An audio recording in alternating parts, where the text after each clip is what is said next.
Hello, everyone. My name is Jim Reaume from Bayfuture, and this is Hey Bay City.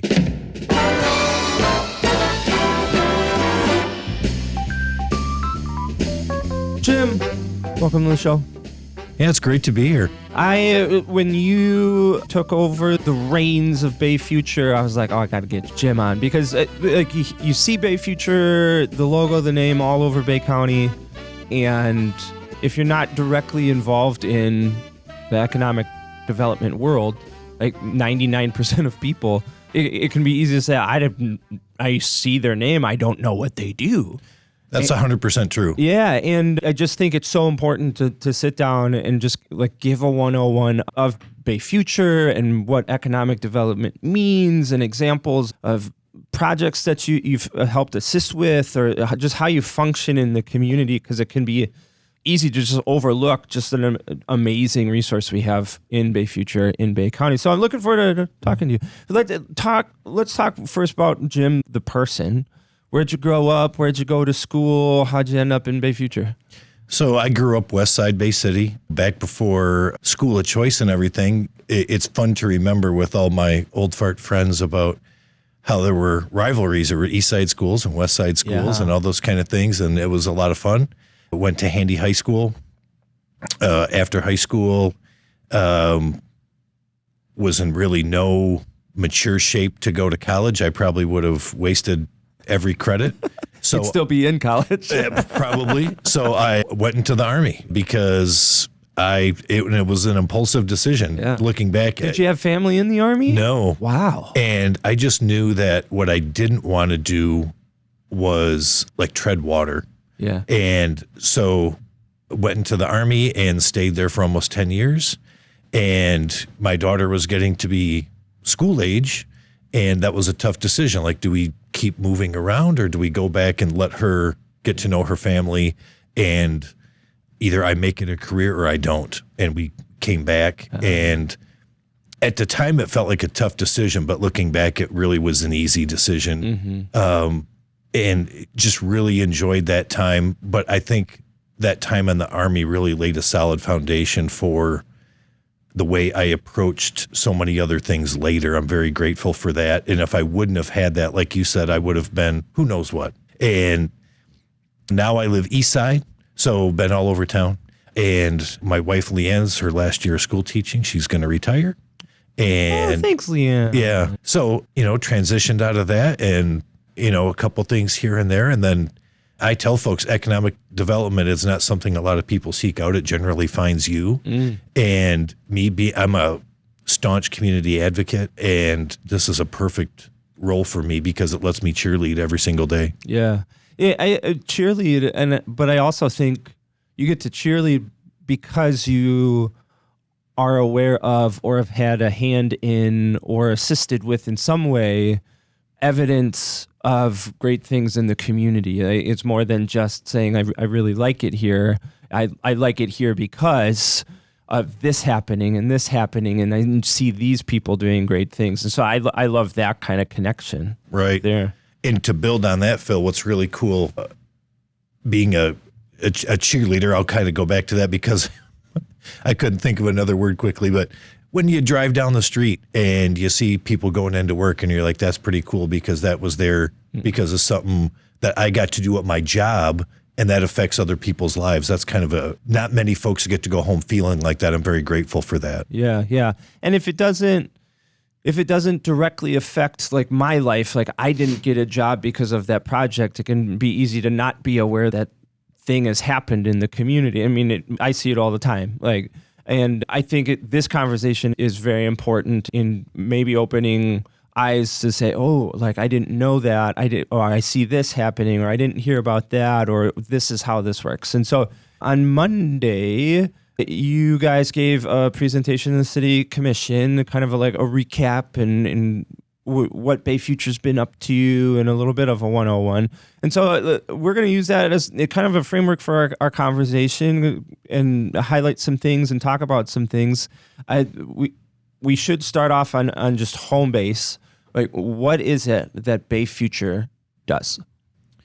So it's really hard to define economic development, especially to people outside the industry.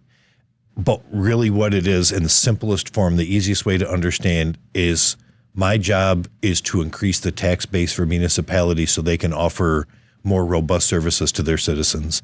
And the flip side of that is to increase the workforce and retain and get that workforce trained and all those kind of things to keep them here. That's the simplest way to say it. Yeah, it's economic development that benefits both the municipality because they can address infrastructure and et cetera, things that we want as citizens. But it is also economic development on the citizen side because now there are more jobs available to me that I might be able to pursue or career opportunities. Or more police, more fire, more taxes for road improvement, all those things. Yes, yeah. I love it. Cool. So carry on. Sorry. So like I said, it's really hard to define and it really doesn't have any borders.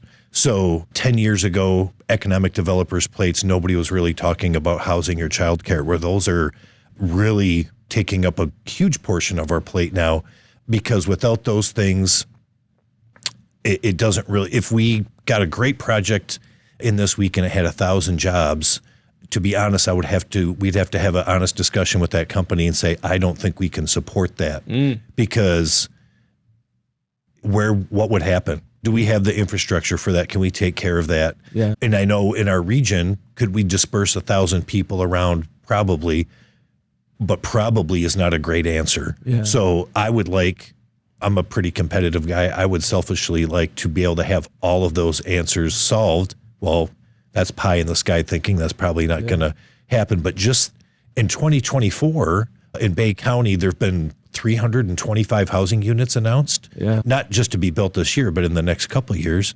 And that's just in Bay County.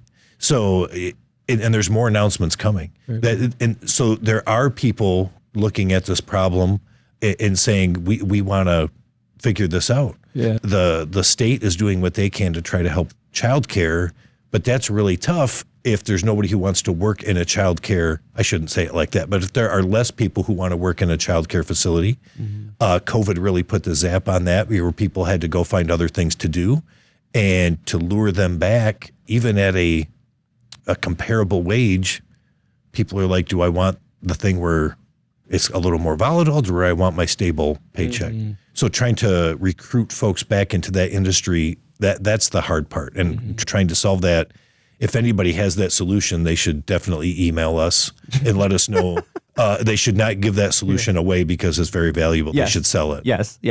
At least keep it in Bay County. Right. I love what you're saying because it really highlights the nuance that is economic development. It's more than just saying, what's the company that can bring 7,000 jobs here right now?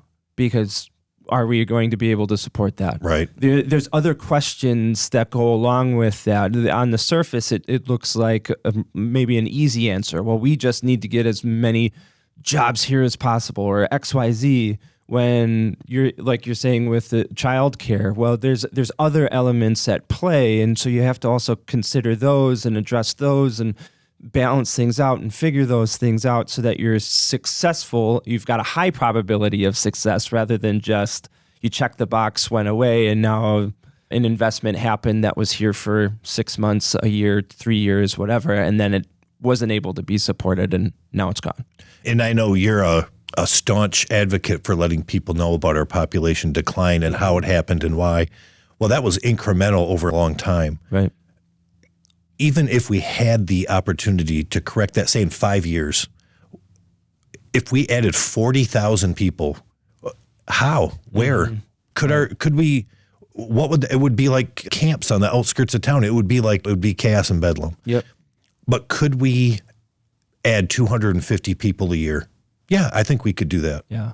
When you talk about community development, economic development, just the growth of a community in general, the incremental approach to that growth is always the most successful because you can sustain that growth over time. That growth can be adjusted as years go by and communities' needs change. You're not looking for a silver bullet answer and saying, here's all of our investment, all our money, all our things, because this is going to save us. And now the community overly depends on that. You see that in small communities across the country.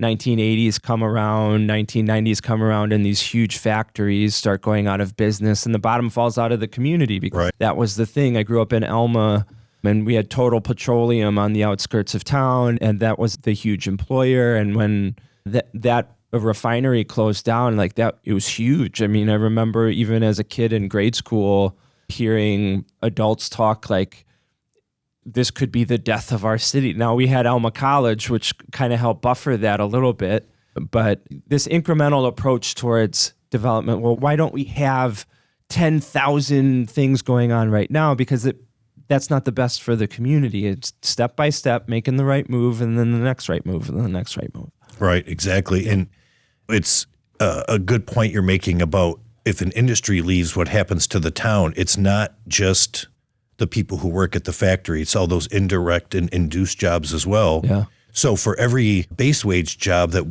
we help bring to Bay County, a good example, the Mersen project in the south end of Bay City, they're investing $75 million into their graphite factory that supports the semiconductor industry. That's also 90, and you hear this term a lot, high-paying jobs. So what does that actually mean? They're bringing in a lot of engineers, R&D folks, and they have production folks and they're well paid because that's a skill. It's not you just push a button and wait. But those jobs help create, when this money comes into the economy, now we have more people selling them insurance. We have more people having to sell them cars and serve them in restaurants, and those jobs get created. Those are the induced jobs. And so you can take a 900 job figure, and that ends up turning into 1,800 total jobs. And we don't count those because those aren't generally base wage jobs, but that's what when I say we don't count those, Bayfuture doesn't count those. But for a community, that's a whole bunch more people being able to earn some money. And, if an industry left, those induced jobs go as well because they're not needed. Yeah. And so that's where the community really gets the sledgehammer. I love pointing out that there's always more things to think about. On the surface, we think about, well, jobs, we just need more jobs. Well, there's another layer to that. We need more high quality jobs that people can enter into and say, yeah, this is going to be my career for the rest of my life, because from an attraction retention standpoint, we can keep those people here if they're making a living, a high quality life because of their employment. We need those kinds of jobs. You're going to create 900 jobs that people can't survive on. Us as a community, yeah, we can say on the surface level, we have almost 1,000 new jobs. But if those 1,000 people are struggling through those jobs, we're not winning as a community. Right. And so there's another layer to that we need more jobs equation that we need to think about as well. 100%. And the number for Bay County right now that the state targets is $20.80 an hour. And we're in September 2024 here. So if this gets watched in the future, so there's a little time capsule there. But that's the number we shoot for average wage for a project. And the state targets that for an incentive. So that companies certainly want to meet that number. But in our community, that number for a young person, you can probably rent an apartment and have a halfway decent car and live a reasonable life. Certainly, we're not talking Taj Mahal and new Escalade or anything like that. Boy, I dated myself when I said Escalade. Yeah. But for somebody starting out, that's pretty meaningful. Yeah, absolutely. So in this presentation, one of the things that you have here is one of the functions of Bayfuture being new business recruitment and growing jobs. And you've got a bullet point here over $1 billion investment. Can you talk to me about that? So we're coming up on the end of the 5th year of our current strategic plan. And during the strategic plan, Bayfuture has aided in recruiting over $1 billion, just over $1 billion in investment into Bay County. If there's a couple more announcements probably going to happen before the end of the year, so we could be much higher than that, meaningful announcements. Awesome. But if not, we'll chalk them up to the next strategic plan. But either way, this $1 billion is like the bottom of what the company reported when they announced. So just to give you what I mean by that is when Michigan Sugar did their desugarization facility, which we should definitely set some time apart to talk about that separately. Oh, yes. Yeah. They announced it as like 75 million. Well, it turned out to be 109 million. Oh, wow. So when we say $1 billion, it's probably closer to 1.5 in reality. But we're not going to claim that because that's not what was reported. Yeah, right. But in reality, if we were to go back and do the math, it's probably closer to $1.5 billion. Wow. Why this kind of goes to the 101 of Bayfuture. Like, why does Bay County need an organization like Bayfuture? Because again, I'm trying to talk from somebody who's not in the thick of the community, or maybe they're starting to get interested in the mechanics of how the community works. And why does Bay County need Bayfuture supporting economic development? Why doesn't it just kind of happen on its own? And sometimes it does kind of happen on its own. Yeah. The metaphor I use is when Columbus hit the beach, he said, "I'm here." He didn't know where he was. And sometimes it happens accidentally and you get like, "Oh, we made it." Yes. So we're a public-private nonprofit. So that gives us a lot more leeway than, say, a government entity like the county or Williams Township or Pinconning or places like this, where they have to deal within a government set of rules and how they deal with folks who are interested in their community and things like that. Well, our organization has a lot more leeway to be able to communicate with folks and bring them around and have conversations with them that a government agency, it would be inappropriate for them to have. Mm-hmm. We can advocate for certain things and kind of dissuade others that communities don't want. We are able to leverage the relationships we have with other private and public entities to be able to move that ball down the field when it comes to project work or just day-to-day operations. And also, it's an expense that government really doesn't want to take on because now you have to have an office and you have to we have to travel and all these kind of things. Mm-hmm. And it's just easier to have an organization like Bayfuture do this work for the entire county instead of maybe Monitor Township has their economic development group mm-hmm. and Merritt Township has theirs. And the reason that wouldn't work is they would have to have like a border of, and we don't, because we also know right. that when a project moves into Bangor Township, it's good for Bay City, it's good for Monitor Township, right. it's good for, and everybody sees that as well. And that's why it works on this kind of scope. Yeah, yeah. And I want to highlight that point is when Michigan Sugar makes an investment like the desugarization facility, Bay County as a whole benefits, the region benefits from that. It may not be directly located in Caucholin or Pinconning or something going up in Caucholin and Pinconning, and Bay City can be like, yeah, but what about us? That's really what growth means. It means we all grow together. We all share in the success of each other.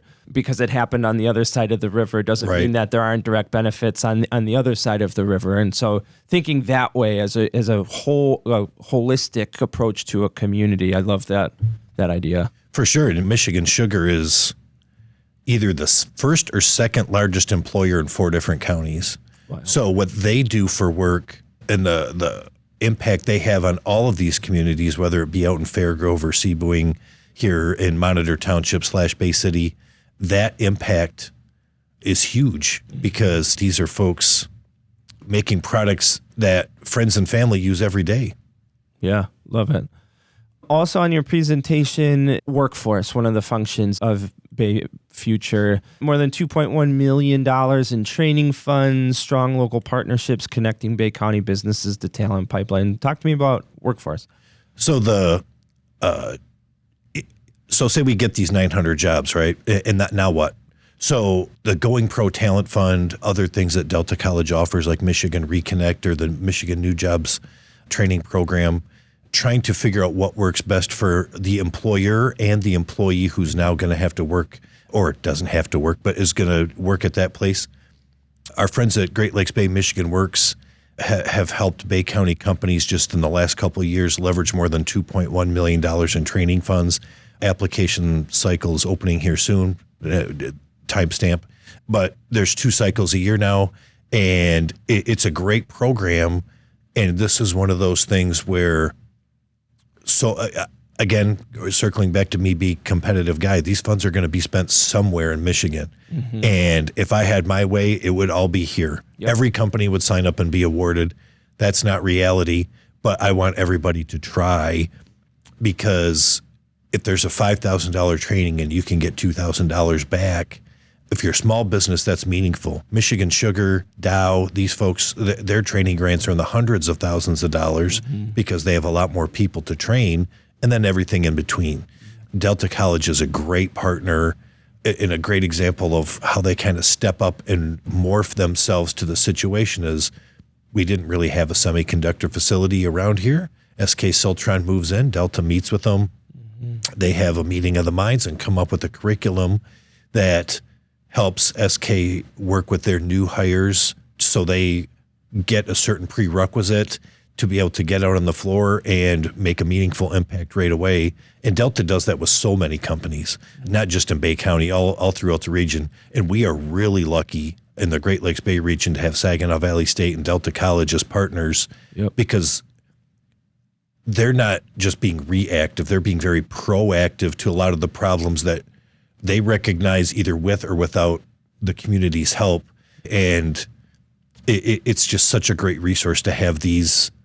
And we could go further out, and we have a lot of great universities in the Great Lakes Bay region, but directly attached to Bay County with Delta and Saginaw Valley, we're just so lucky to have them as partners. Yeah, shout out to those two educational institutions, because they're forming partnerships between each other all the time. And I'm talking to folks from both, and they're very attuned and willing to adapt themselves to what the community needs and offer something that they say, hey, this can fill a gap. This can get us more medical students. This can get more people coming back to school for free. This is a new program that we see a need for in the future. And so we're going to start it right now so that we're training people as we go.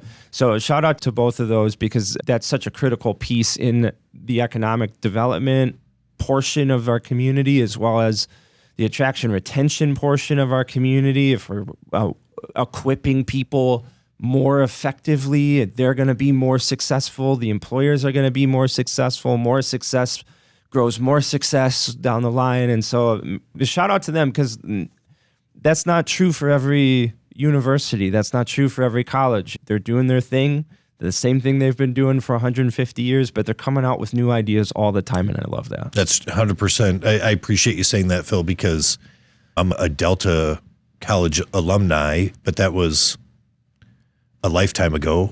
But they're still, I think they're per credit hour, and don't timestamp this part, but I think it's like $69 if you're in the region. That's crazy. And if you're 21 and older and you don't have a degree, you can go to school for free right now. That's Michigan Reconnect, people. Yeah. And if we talk to employers about this to encourage their employees to upskill themselves for free, and all the employer has to do is be a little flexible, maybe with the schedule now and again, and it doesn't cost them a dime.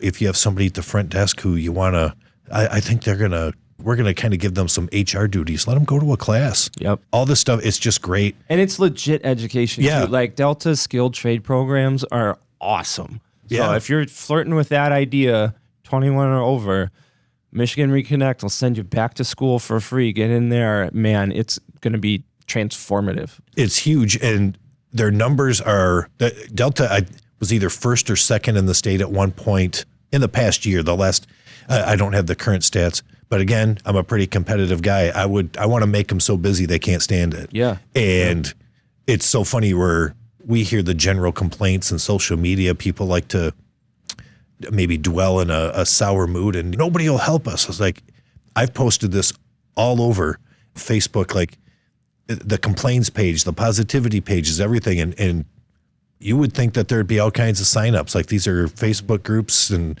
have 15,000 people or whatever, put it on social media. And I guess I don't really know what the end result is, but I would love to see everybody driving back and forth out Hotchkiss going to Delta College. Yep. With welders in hand and hammers and things like, I'm going to school. Yeah, I love that. Shout out to Delta and SVS. You guys are crushing it. So important to us in Bay County. Next function of Bayfuture, market available shovel-ready locations and sites, a comprehensive list of available sites and buildings, more than $4.5 million in site readiness funds, relationships with site selectors. So talk to me about these available shovel-ready locations.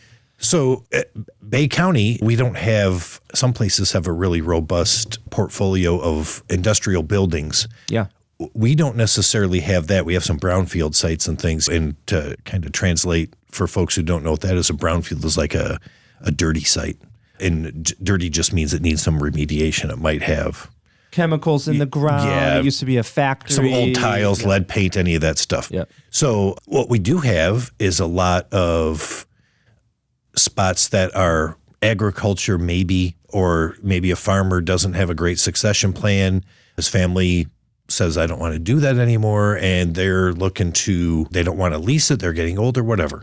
But we have a lot of great sites that are ready to be developed that are near some really great infrastructure. There's a 192-acre site just on the east side of Fabiano Brothers in Monitor Township that has had some really serious looks from some very serious companies.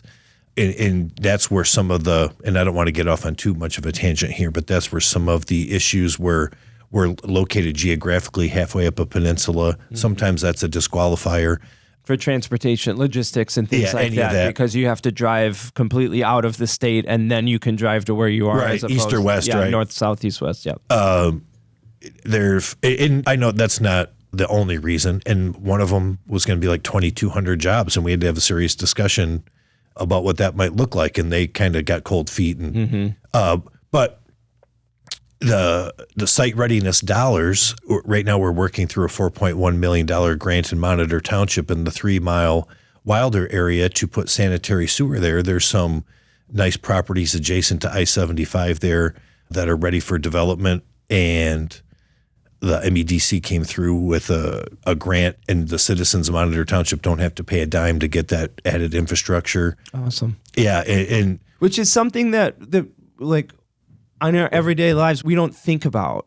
Like, well, we need infrastructure in place to attract companies to take advantage of these sites. So because you can't just say, well, here's this 100 acres of farm field, move your factory here if there's not the infrastructure to be able to support that. So you have to build that infrastructure first to then market the site. But where are you going to get that money from? Well, citizens aren't going to be super jazzed about, raise my taxes so that maybe you can get this site sold in a couple decades. Speculative millages rarely pass. Yeah, it's like, understandably, it would be a hard sell.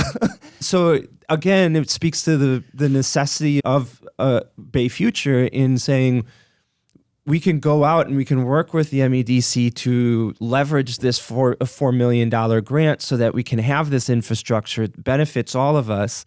I don't think about that because I'm not thinking about sanitary sewer out in a farm field. Sure. But it will benefit me in some way eventually down the line. But we have to have an organization like Bayfuture taking advantage of that. Otherwise, like you said, that money is going to go someplace else if we don't. 100%. If we don't capture it. Like millions and millions of dollars are going to get funneled outside of us if we don't have a team on the ground going, oh, we can use that, we can use that, we can use that, we can use that.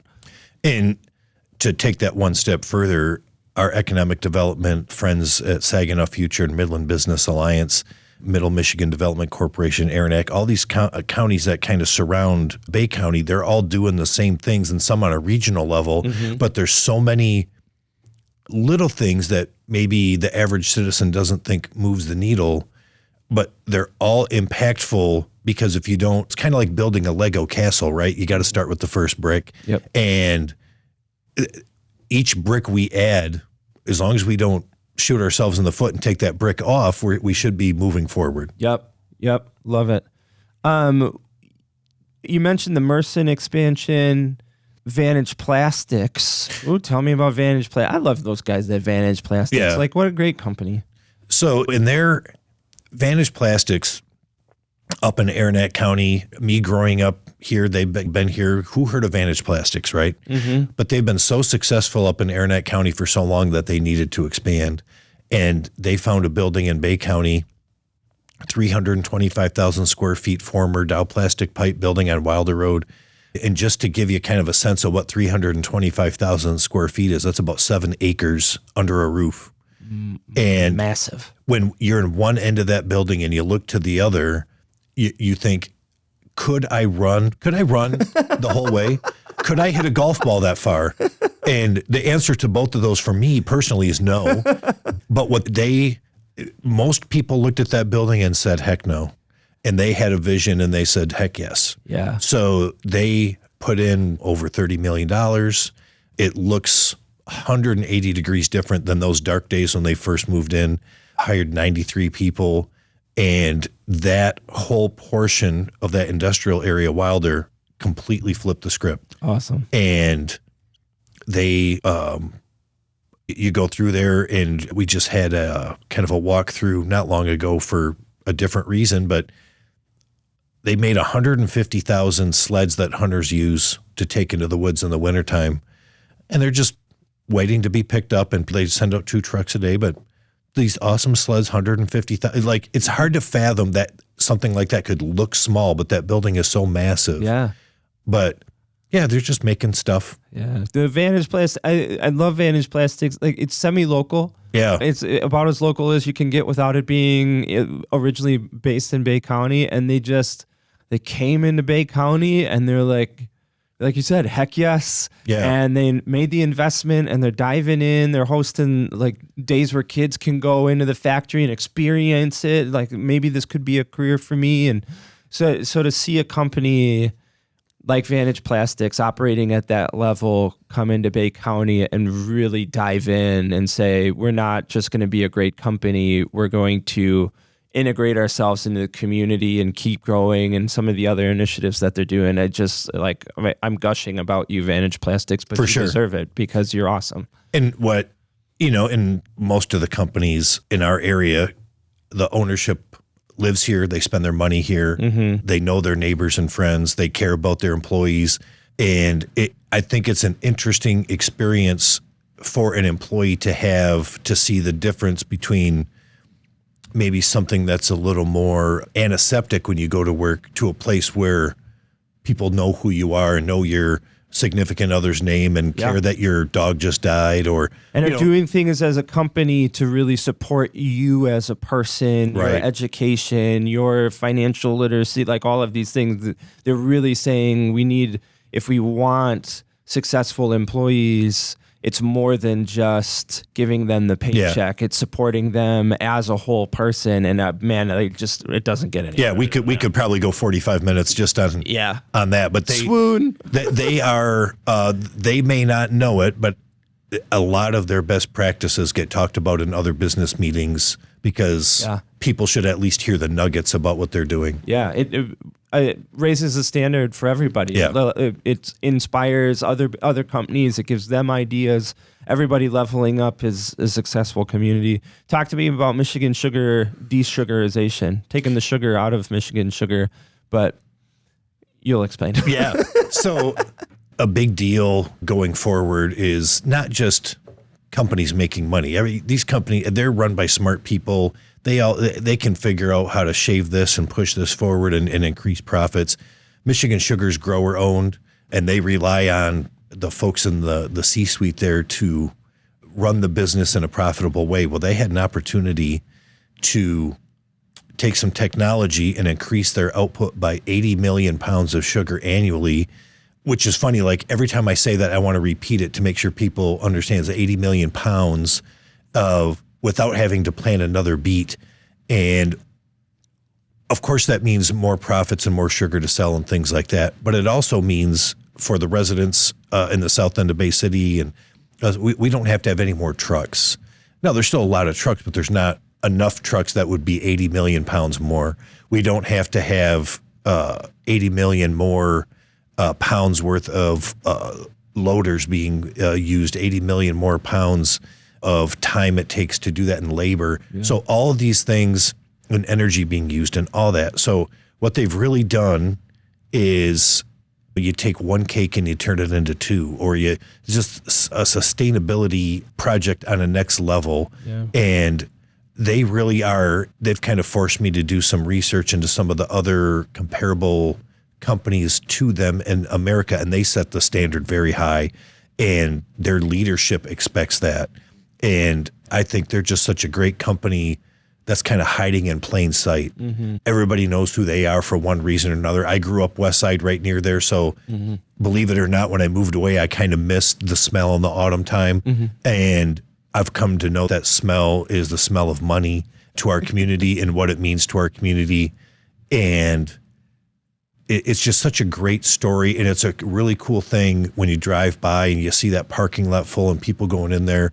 I have no illusion that I did that, but I think it's neat to say, like, I helped do a part of that. Yeah, absolutely. Yeah. So Michigan Sugar just making the process more efficient by essentially capturing sugar that would have been waste products from their process. Yeah, I didn't explain any of that. Yeah, no, that's fine. So they're instead of that sugar going to waste, they now have a facility to be able to pull the remaining sugar out, which is amazing. I mean, like, think about the grower owner saying, like, I invested and I grew these beets from the ground and I put in all this time and investment and energy into growing this.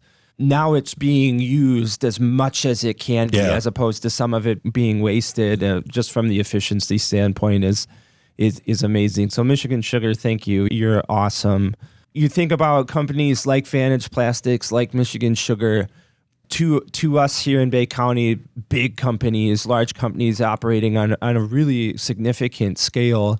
But you look on the other side of the Bay County business world, specifically smaller businesses, maybe even like pre-small businesses, that dreaming entrepreneur who's saying, I have a side hustle and I want to jump in and do this full time, or somebody working a full-time gig, employment gig, but saying my passion is this XYZ. I have no idea how to start. We have such a priceless gift in Bay County and in this region in the SBDC that will serve these size businesses, these entrepreneurs that are looking to take their first step into the business world. Tell me what the SBDC is, what it does, how it works, how it can help small businesses.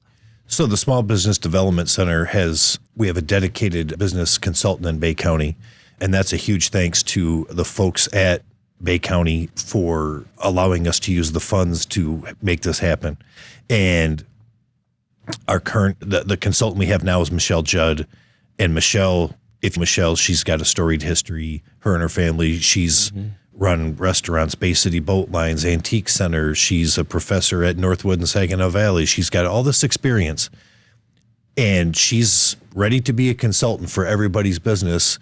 And it's free to those businesses. And it is free. You have a legit business owner, multi-business owner, a professor of business. Already on your payroll. On your payroll, except you don't have to pay a dime. All those questions that you're spending hours Googling, all of those, like, oh, I wonder about this, all those thousands of business books, all of those. Wouldn't it be great if you had somebody just set up a meeting with you and tell you what you need to do and say, this is what you need to do now, and this is the planning that you have to do so that you're successful, et cetera, et cetera. Sure. I'm going to hold your hand. I'm going to walk you through everything because I want you to be successful. And wouldn't it be awesome if that person was free and would help you for free? That is the SBDC. Yeah. And I think the easiest way to kind of explain it is, say, Phil, you were awesome at making muffins. And you said, you know what? Everybody's told me for years I can open a muffin business. And maybe you don't need a whole lot of help with the muffin part. Yeah. But what do you know about setting up an LLC? What do you know about getting your books in order? Because you're great at baking doesn't mean that you're a great business owner, and that's okay because you're great at baking. And how much is sugar? How much is butter? Exactly. How much do you need to charge per muffin? What about taxes? Right. What about employees? Like, what happens when you're like, oh crap, like business is going really good. I need some people to help me. How do you do that? What is unemployment? How does all of that work? How do I not get sued? All of these things. Help me go over this potential lease. Yes. All those things. And I think it's tough for people because they see that as admitting that they don't know something. Mm-hmm. And that's the best part. It's okay to know those things. You're supposed to be good at what you're good at. Yeah, be good at baking. And the best way to think about it is, and this kind of works for Bayfuture too, is you think of us as somebody who's already going to provide service to you You just need to let us do that. Yep. So for the SBDC, this could also be for established businesses, right? So say Phil Ike has been making coffee cups for Starbucks for years, and you're getting older and you need a succession plan. We got to figure out what we're going to do with this business. A lot of folks don't like to think about that because we don't like it's just a business decision. People think like they're paying for their own funeral ahead of time. It's not that at all. Mm-mm. So they get hesitant. But if you don't do it, what happens? Your business just withers. Yep. So Michelle can help with that. You just want to get some marketing analysis and find out, hey, who else is selling coffee cups around here? And who do they sell to? Like the SBDC has all kinds of resources. It doesn't have to be, they have to know everything about my business. Maybe you're just getting ready to go to the bank and you want to make sure you're lender ready. Yep. And our banking friends love this service in Bay County because it helps them have better customers, and they get to not say, push it back across the table and say, no, they get to say, this is awesome. You've done your homework. Yeah. And it's so valuable. There's so many businesses, and Michelle's one of them. If she would have known about that when she first started out, she would have taken more advantage. And I think she's met with, in about 18 months, just over 200 either current or prospective businesses. Awesome. And the folks who engage, and some folks have done some testimonials. Artigiano here in downtown Bay City is an SBDC client. Oh my goodness, I'm spacing out, but the Princess and the Hound won the mobile pet grooming, the pitch competition, which I don't know a darn thing about how to set up a social media, but if I did, I would just copy hers. I don't know how she gets every dog to smile, but the pastry shop and all cream and sugar, the ice cream place. And people say, oh yeah, but those are successful businesses. But if you were to ask them, I would guess a good portion of that would be because they were kept on track. Yeah. And that's really all we're offering, is that folks can come in and get that service. And in a community like ours, Phil, when I'm really long-winded on this topic, but it's very important, is the businesses that are here, if we can help them grow, that's that stable base. Mm-hmm. If we have a bunch of businesses teetering, or maybe they'll be open, maybe they'll be closed, that's tough, because it's emotional for citizens to go by and see empty storefronts or a business they like closed. That's an emotional thing. Yep. If we can keep them happy, healthy, and profitable, they're going to be better business owners. They're going to be better community advocates. All those things, the water will just flow the other way. Yeah. Yeah. So SBDC, man, like if you're a small business who's like, man, all I would want is a little bit of help or somebody to tell me what to do. It's kind of the curse of us, every small business owner. Like you open your small business because you want to be your own boss, and then kind of challenge after challenge, and you just cry out to the universe, I just want somebody to tell me what I need to do. You kind of clamor for that, and here's expert level consultancy in SBDC, and so people, you got to take advantage of it. For sure. We want you to be healthy business owners. We want you to be happy business owners, successful business owners. So it's 100% confidential. Yeah. So if say that you do not want people to know that you are receiving that assistance, nobody will know. I'm glad you brought that up, Phil, because the businesses I mentioned said it was okay to mention that. Yes. But the other 170 like to remain confidential. That's the thing. People will shout SBDC's praises from the mountaintops because it is such an invaluable resource. But that doesn't mean that you have to. You can just get all the help that you need, be a successful, amazing business, and say, yes, I'm doing it. And you don't ever have, it's 100% confidential. It's 100% free. You get answers, you get help, you get assistance. So people, please take advantage of it. I love this conversation about Bayfuture because we're talking about the scope and the nuance of what is economic development. On one side, you've got almost $1 billion of investment over the course of the strategic plan. You've got large multi-million-dollar companies, multi-million-dollar investments being made. On the other side of economic development, you have assistance for the person who wants to open the cake baking business but has no idea how to do that. That's also really critical economic development. And Bayfuture being such an important part in that, pushing that needle forward and capturing resources from the state that we can use, even if we're not aware of them, like that sanitary sewer out in that farm field. It's going to help me one day. I don't know how, but it's going to help me. And you guys are on the ground doing that work every single day for us. So, Jim, I want to thank you for all the work that you guys do over at Bayfuture. And then, of course, taking the time today to chat. So thanks so much, Jim. Appreciate it so much. It's tough to get the word out because we're not limelight seekers. We want the community to be the limelight, but it's very rewarding work, and I appreciate the time to talk about it. Amazing. Well, thank you so much, Jim. You're amazing. Thank you. Cut. Awesome, dude.